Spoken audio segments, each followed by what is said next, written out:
Hello മക്കളെ, ഓണപരീക്ഷൻ്റെ ചൂടിലായിരിക്കില്ല എല്ലാവരും. ഈ പറഞ്ഞതുപോലെ തന്നെ കുറച്ച് എക്സാമും കാര്യങ്ങളൊക്കെ ആയിട്ട് ആദ്യമായിട്ട് 11th സ്റ്റാൻഡേർഡിൽ നമ്മൾ എന്ത് ചെയ്യാൻ പോവാണ്? ഒരു എക്സാമിനെ ഫേസ് ചെയ്യാൻ വേണ്ടി പോവാണ്. ഇറ്റ്സ് വെരി ഇമ്പോർട്ടൻ്റ് അല്ലേ? നമ്മളെ സംബന്ധിച്ചിടത്തോളം നമുക്ക് എന്താണ് ഇമ്പോർട്ടൻ്റ് ആയിട്ടുള്ള കാര്യം തന്നെയാണ് നമ്മുടെ എക്സാംസ് എന്ന് പറയുന്നത് അല്ലേ. 11th സ്റ്റാൻഡേർഡിൽ എത്തി കുറച്ചൊക്കെ ആയിട്ടേ ഉള്ളൂ, അപ്പം തന്നെ എന്ത് ചെയ്തിട്ടുണ്ട്? എക്സാം വന്നിട്ടുണ്ട്, കുറേ സ്കൂൾ ട്രാൻസ്ഫർ ചെയ്ത്. അപ്പം ഇനി അതൊന്നും പറയാനല്ല ഞാൻ വന്നത്. നമുക്ക് പെട്ടെന്ന് തന്നെ എങ്ങോട്ട് പോകേണ്ടതുണ്ട്? നമുക്ക് essay ക്വസ്റ്റ്യൻസ് ഡിസ്കസ് ചെയ്യേണ്ടതുണ്ട്. നമ്മുടെ ഈ എക്സാമിന് വരാൻ വേണ്ടി പോകുന്ന കുറച്ച് essay ക്വസ്റ്റ്യൻ ഡിസ്കസ് ചെയ്യാലോ. ബിസിനസ് സ്റ്റഡീസിൽ നിന്ന് നമുക്ക് 3 ചാപ്റ്റേഴ്സ് ആണുള്ളത്. 3 ചാപ്റ്റേഴ്സിൻ്റെ essay പൊട്ടൻഷ്യൽ ഉള്ള നമ്മളെ സംബന്ധിച്ചിടത്തോളം ഒരു 6 മാർക്കിന് ചോദ്യത്തിന് പൊട്ടൻഷ്യലുള്ള കുറച്ച് ചോദ്യങ്ങളാണ് നമുക്കുള്ളത്. ആ 6 എണ്ണം ഏതൊക്കെയാണെന്ന് നമുക്ക് എന്ത് ചെയ്യാം? പെട്ടെന്ന് തന്നെ ഒന്ന് ഓടി നോക്കി പോയാലോ. ഓക്കെ, ആദ്യമായിട്ട് പറയാനുള്ളത് നമ്മുടെ ഏതാണ്? ബിസിനസ്സിൻ്റെ 5 factors to be consider for starting a business അല്ലേ. നമ്മളൊരു ബിസിനസ് സ്റ്റാർട്ട് ചെയ്യുന്നുണ്ടെങ്കിൽ ആ ബിസിനസ്സിന് 5 അല്ല 6 അല്ല 7 അല്ല 8 എണ്ണം എന്ത് ചെയ്തിട്ട് നമ്മൾ പഠിച്ചിട്ടുണ്ട് അല്ലേ. ആ 8 എണ്ണത്തിൽ ഏത് ചോദിക്കാം എന്നുള്ളൊരു ഇമ്പോർട്ടൻ്റ് ആയിട്ടുള്ള ചോദ്യമാണ് അല്ലേ. ഓക്കെ, ബേസിക് ഫാക്ടേഴ്സിലെ ഈ പറഞ്ഞതുപോലെ തന്നെ നമ്മുടെ ബേസിക് ഫാക്ടേഴ്സ് ഏതൊക്കെയാണ് എന്നുള്ളൊരു ചോദ്യങ്ങൾ, അത് നമ്മൾ എന്ത് ചെയ്യണം? എന്തൊക്കെ നോക്കണം? എൻ്റെ ലയബിലിറ്റി പോലത്തെ സാധനങ്ങൾ, അല്ലെങ്കിൽ എവിടെ തുടങ്ങണം, എന്ത് ബിസിനസ് തുടങ്ങണം എന്നുള്ള ഒരു ബേസിക് ഫാക്ടേഴ്സ് നമ്മൾ ഫസ്റ്റ് ചാപ്റ്ററിലെ ഏറ്റവും അവസാനത്തെ ടോപ്പിക് എന്ന് പറയുന്നത് എന്താണ്? ഈ ബേസിക് ഫാക്ടേഴ്സിനെ കുറിച്ചിട്ടായിരുന്നു. ആ ബേസിക് ഫാക്ടേഴ്സ് വളരെ പഠിച്ചു വെക്കുക എന്നുള്ളതാണ്. ആ ഫാക്ടേഴ്സ് എന്തൊക്കെയാണ് നോക്കുക, അതുമായി ബന്ധപ്പെട്ടുള്ള ചെറിയൊരു എക്സ്പ്ലനേഷൻ കൂടി നോക്കി വെച്ചേക്കാം. ഒരു essay ക്വസ്റ്റ്യൻ എന്ന് പറയുന്ന സമയത്ത് പോയിന്റ്സ് മാത്രം എന്നുള്ളതല്ല, കുറച്ച് വിശദീകരണം കൂടി നമുക്ക് എന്താണ് അത്യാവശ്യമാണ് അല്ലേ. രണ്ടാമതായിട്ട് പറയുന്നുണ്ട് മൾട്ടിപ്പിൾ ഒബ്ജക്റ്റീവ് ഓഫ് ബിസിനസ് അല്ലേ. നമ്മൾ ഓൾറെഡി ബിസിനസിൻ്റെ ക്യാരക്ടറിസ്റ്റിക്സും ഫീച്ചേഴ്സും ഒക്കെ പഠിച്ചിട്ടുള്ള അതൊക്കെ തന്നെ അടങ്ങിയിട്ടുള്ള ഒരു പോയിന്റ് ആണ് അല്ലേ മൾട്ടിപ്പിൾ ഒബ്ജക്റ്റീവ്സ് എന്ന് പറയുന്നത്. അതെന്താണ് പഠിക്കുമ്പോൾ ഗുണം? ഇവർക്ക് ഒരു ചോദ്യത്തിൽ തന്നെ നമുക്ക് എല്ലാ ഉത്തരങ്ങളും ഉണ്ട് എന്നുള്ളതാണ്. അപ്പോൾ ആ ചോദ്യം ഒന്ന് നോക്കി വെച്ചേക്കാം. ഏതൊക്കെയാണ് മൾട്ടിപ്പിൾ ഒബ്ജക്റ്റീവ്സ് അല്ലേ? ബിസിനസിൻ്റെ മൾട്ടിപ്പിൾ ഒബ്ജക്റ്റീവ്സ് എന്ന് പറഞ്ഞാൽ സെപ്പറേറ്റ് ഒരു ടോപ്പിക് അല്ലേ. ബേസിക് ഫാക്ടേഴ്സിൻ്റെ ടോപ്പിക്കും ഉണ്ട്, അതേപോലെ തന്നെ മൾട്ടിപ്പിൾ ഒബ്ജക്റ്റീവ്സിൻ്റെ ടോപ്പിക്സും നമുക്ക് കിട്ടുന്നതാണ്. അപ്പോൾ ആ 2 ടോപ്പിക്സും എന്ത് ചെയ്യുക? കൃത്യമായിട്ടൊന്ന് നോക്കി വെക്കുക എന്നുള്ളതാണ്. ഫസ്റ്റ് ചാപ്റ്ററിൽ നിന്ന് നമുക്ക് പൊട്ടൻഷ്യലായിട്ട് വരുന്ന ഒരു ചോദ്യം ഇൻഡസ്ട്രീസും അതേപോലെ തന്നെ കൊമേഴ്സും അല്ലാണ്ട് വരുന്നത്. അതിൽ പിന്നെ ഒരു ഇമ്പോർട്ടൻറ്റ് എനിക്ക് തോന്നുന്നത് കൂടുതലായിട്ടും ചോദിക്കാൻ ചാൻസ് ഉള്ളത് ഈ ഓക്സിലറീസ് ടു ട്രേഡ് എന്നുള്ളൊരു ചോദ്യം എന്നായിരിക്കും. ഓക്കെ, എന്തായാലും ഈ മുകളിലെ ചോദ്യം എസ്സേക്ക് ചോദിച്ചില്ലെങ്കിൽ ലീസ്റ്റ് അടുത്ത ഇമ്പോർട്ടൻറ്റ് 5 മാർക്കിൻ്റെ 4 മാർക്കിൻ്റെ ചോദ്യമായിട്ട് മുകളിലത്തെ 2 നിങ്ങൾക്ക് എക്സ്പെക്ട് ചെയ്യാം. ഓക്കെ, അപ്പോൾ അങ്ങനെ നമുക്ക് പഠിച്ചാൽ നമുക്ക് സെറ്റല്ലേ. എന്തായാലും നമുക്ക് ഇത് പഠിച്ചാൽ എന്ത് ചെയ്യും? എക്സാമിന് വരുമെന്ന് ഉറപ്പാണ്. അങ്ങനെ നോക്കുകയാണെങ്കിൽ അടുത്തതായി നിങ്ങൾ പഠിക്കേണ്ടത് ഓക്സിലറീസ് ടു ട്രേഡ് എന്നുള്ള ചോദ്യമാണ്. പ്രവർത്തനങ്ങളെ വ്യാപാരത്തിനുള്ള സഹായക പ്രവർത്തനങ്ങൾ. ഞാൻ എപ്പോഴും പറയാറുണ്ട്, നമ്മളൊരു പ്രൊഡക്റ്റ് പ്രൊഡ്യൂസ് ചെയ്ത് കഴിഞ്ഞാൽ അത് കസ്റ്റമേഴ്സിലേക്ക് എത്തിക്കുന്നതിനിടയ്ക്ക് നമ്മളെ സഹായിക്കുന്ന ഒരുപാട് ഫാക്ടേഴ്സ് ഉണ്ട്. ആ ഫാക്ടേഴ്സാണ് നമ്മൾ എന്തുകൊണ്ട് ഉദ്ദേശിക്കുന്നത്? ഓക്സിലറീസ് ടു ട്രേഡ് എന്ന് ഉദ്ദേശിക്കുന്നത്. അതുപോലെ തന്നെ സെയിം ആൻസർ ആണ് നമുക്ക് എവിടെയും വരുന്നത് ഫങ്ഷൻസ് ഓഫ് കൊമേഴ്സ് എന്നുള്ള ചോദ്യത്തിന് അല്ലേ. ഇനി അതല്ല, ഈ പറഞ്ഞതുപോലെ അടുത്ത ചോദ്യം ഫങ്ഷൻസ് ഓഫ് കൊമേഴ്സ് എന്നാണ് ചോദിക്കുന്നതെങ്കിൽ സെയിം ആൻസർ തന്നെയാണ് നമ്മൾ എന്ത് ചെയ്യേണ്ടത്? ആൻസർ ചെയ്യേണ്ടത് എന്നുള്ളതാണ് പറയുന്നത്. അപ്പോൾ എന്ത് ചെയ്യുന്നു? ഈ പറഞ്ഞതുപോലെ തന്നെ ഫങ്ഷൻ ഓഫ് കൊമേഴ്സും നമ്മൾ എന്ത് ചെയ്യുക? സെറ്റാക്കി വെക്കുക എന്നുള്ളതാണ് അടുത്തതായിട്ട് പറയേണ്ടത്. ഓക്കെ, അപ്പോൾ ഇത് ഓരോന്നും നമ്മൾ എന്ത് ചെയ്യുക? സെറ്റ് ചെയ്ത് വെച്ചിട്ടുണ്ട്. അപ്പോൾ ഈ ചോദ്യം ഫസ്റ്റ് ചാപ്റ്ററിൽ നമുക്ക് എക്സ്പെക്ട് ചെയ്യാൻ പറ്റുന്ന 3 ചോദ്യങ്ങളിൽ നിന്ന് ഈ essay പൊട്ടൻഷ്യലുള്ള ചോദ്യമാണ് ഞാൻ ഇവിടെ എക്സ്പ്ലെയിൻ ചെയ്തിട്ടുള്ളത്.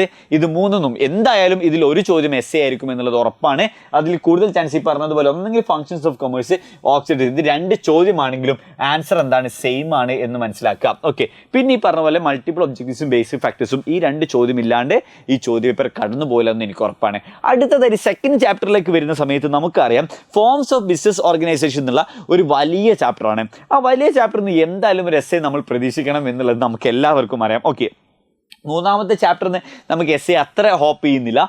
എന്നാലും സെക്കൻഡ് ചാപ്റ്ററിൽ നമുക്ക് ഓരോ ഫോംസും ഏത് ഫോംസ് ചോദിച്ചാലും ഒരു essayക്ക് മാത്രം എഴുതാനുണ്ട് എന്തായാലും. ഓക്കെ, കുടുങ്ങി. അങ്ങനെയാണെങ്കിൽ അതിൽ ഏറ്റവും ഇമ്പോർട്ടൻ്റ് ആയിട്ട് ഏറ്റവും ആദ്യം പഠിച്ചിരിക്കേണ്ടത് പാർട്ട്ണർഷിപ്പിനെ കുറിച്ചാണ്, പങ്കാളിത്ത ബിസിനസ്സിനെ കുറിച്ചാണ് എന്ന് ഞാൻ പറയും. ഓക്കെ, ഈ പാർട്ട്ണർഷിപ്പുമായി ബന്ധപ്പെട്ടുള്ള ചോദ്യങ്ങൾ എന്തായാലും ചോദ്യപേപ്പറിൽ വരും എന്നുള്ളതാണ്. അതെന്താണ്? എന്തായാലും കൃത്യമായിട്ട് പഠിച്ചു വെക്കുക. ഒരു essay ആയിട്ട് തന്നെ ചോദിക്കാൻ പൊട്ടൻഷ്യലുള്ള ഈ പറഞ്ഞതുപോലെ തന്നെ അതിൻ്റെ ഫീച്ചേഴ്സ്, മെറിറ്റ്, ഡിമെറിറ്റ് ആയി ചോദിക്കാം, ടൈപ്സ് ഓഫ് പാർട്ട്നേഴ്സ് ആയിട്ട് ചോദിക്കാം, ഡീഡായിട്ട് ചോദിക്കാം. ഇതൊക്കെ പാർട്ട്ണർഷിപ്പിൻ്റെ ഭാഗത്ത് നിന്ന് നമ്മൾ പഠിച്ചതാണ്. ആ ഭാഗത്ത് നിന്ന് ഏതും വരാം എന്നുള്ളതാണ്. അപ്പോൾ പാർട്ട്ണർഷിപ്പുമായി ബന്ധപ്പെട്ടുള്ള ഭാഗങ്ങൾ തറോ 100% നിങ്ങൾ എന്തായിരിക്കണം? പങ്കാളിത്ത ബിസിനസ് നിങ്ങൾ സെറ്റാക്കി വെക്കണം. അതാണ് ഒരു essay സാധ്യത എന്ന് പറയുന്നത്. അടുത്തതായിട്ട് അതിൽ നിന്ന് നമുക്ക് ജോയിൻറ്റ് സ്റ്റോക്ക് കമ്പനിയുടെ ഫീച്ചേഴ്സ് ആണ് വരുന്നത്. ജോയിൻറ്റ് സ്റ്റോക്ക് കമ്പനി എന്ന് പറയുന്ന ഫീച്ചേഴ്സ് എന്ന് പറയുന്ന ഒരു 8ഓളം 6ഓളം പോയിന്റ്സ് ഉണ്ട്. ഈ പറഞ്ഞതുപോലെ തന്നെ അടുത്തതായിട്ട് നിങ്ങൾ ഫോക്കസ് ചെയ്യേണ്ടത് ഈ പറഞ്ഞതുപോലെ തന്നെ എന്തിലേക്ക് പോകണം? ജോയിൻറ്റ് സ്റ്റോക്ക് കമ്പനിയിലേക്ക് പോകണം. അതിനുശേഷം നിങ്ങൾ ഒന്നും കൂടി നോക്കി വെച്ചേക്കുക, സോൾ പ്രൊപ്പറേറ്ററുടെ സാധനം കൂടി ഒന്ന് നോക്കി വെച്ചേക്കുക എന്നുള്ളത്. സോൾ പ്രൊപ്പറേറ്ററും വൺ ഓഫ് ദ ഇമ്പോർട്ടൻ്റ് ആണ് ഇതിൽ നിന്ന് വരുന്നത്. ഓക്കെ, അപ്പോൾ സോൾ പ്രൊപ്പറേറ്ററും സെറ്റ് ആയി കഴിഞ്ഞാൽ പിന്നെ നിങ്ങൾ നോക്കേണ്ടത് third chapter the global enterprise എന്ന് പറയുന്ന ഗ്ലോബൽ എൻ്റർപ്രൈസ് മൾട്ടിനാഷണൽ കമ്പനി എന്നൊക്കെ വരുന്ന ആഗോള ബിസിനസ് ആഗോള സംരംഭങ്ങളുടെ എന്നുള്ളത് എന്ത് ചെയ്യുക, കൃത്യമായിട്ട് പഠിച്ചു വെച്ചേക്കുക. എന്താണ് ആഗോള സംരംഭം, ആഗോള സംരംഭങ്ങളുടെ സവിശേഷതകൾ, ഫീച്ചേഴ്സും എന്നുള്ള ചോദ്യങ്ങൾ. ഓക്കെ, അപ്പോൾ ഇത്രയാണ് നമുക്ക് ഒരു 3 ചാപ്റ്ററിൽ നിന്ന് നിങ്ങൾക്ക് വരാൻ പോകുന്ന എസ് എ ക്വസ്റ്റ്യനിൽ നമ്മൾ പ്രെഡിക്റ്റ് ചെയ്യുന്നത്. ഈ എസ് എ ക്വസ്റ്റ്യൻ എന്ത് ചെയ്യുക, കൃത്യമായിട്ട് പഠിച്ചു വെച്ചേക്കുക. അല്ലെങ്കിൽ ഈ ചോദ്യങ്ങൾ എന്ത് ചെയ്യണ്ട, എന്തായാലും വിടണ്ട.